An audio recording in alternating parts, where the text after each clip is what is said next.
Ningi, and I do represent Bauchi Central of Bauchi State. Mr. President, this is a very massive boost to our security challenge. Mr. President, listening to the Senate leader,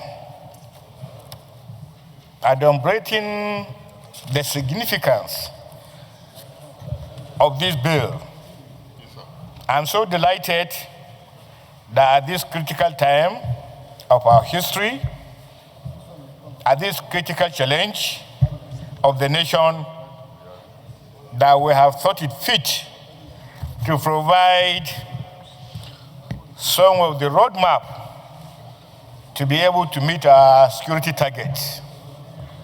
The trust fund, as has been canvassed by the Senate leader, is not for ceremony, and it is not, and it should not be business as usual. Mr. President, when you look at number 4 on the submission of the Senate leader, 1% of total revenue accruing to the federation account. That's really huge. In addition, allocated development levies under relevant tax laws, which you had passed recently. These are statutory allocations. However, what should be paramount in our mind is grants and intervention from federal and state local governments. More often than not, that has not been disclosed. Donations and international support from bilateral and multilateral partners, we know these things, but it has never been disclosed. Private sector contributions and endowment, we also acknowledge that, but it has never been disclosed. And I'm speaking because, as a member of this committee and a former chairman of the House of Representative Police Committee, these last 3 allocations, last 3 items I submission, it becomes almost impossible to have the Nigerian police open up to this. And therefore, when you are budgeting for the Nigerian police, you'll not be able to get the right comprehension as what goes into the nitty-gritty of the police expenditure. A question. What was there before? Was it 1%? It's 1%. It's 1%. So all the agencies, armed forces, they all have 1%? Well, the police has 1% because of their sheer size and the assignment at hand. I don't know of the military, but the police is 1%. What? 0.5. What was there was 0.5. 0.5, yes. So that's why Senator Maduri, you see, where did you smuggle in 1%?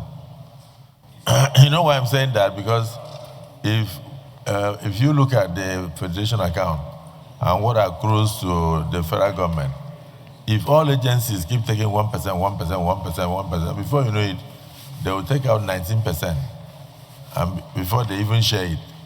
So that's why I said, what was there before? 0.5.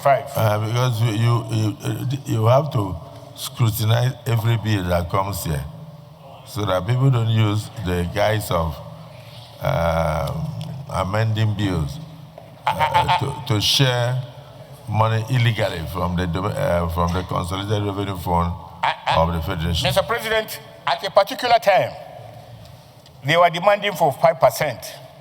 And you look at the challenges they have, 5% is still not going to be adequate for what the police clearly needs. That's why they have all these other state contributions. These other items that I have read out are the ones that the committee must be able to sit down and oversight it.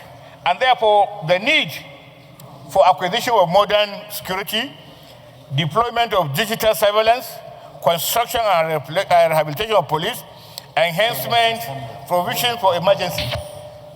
This should occupy a central place to the Committee of Police in making sure that value that is added must be physically and certainly noticed. It should not be business as usual. This provision of this police trust fund has opened up a clear opportunity for on-the-spot oversight anywhere, anytime.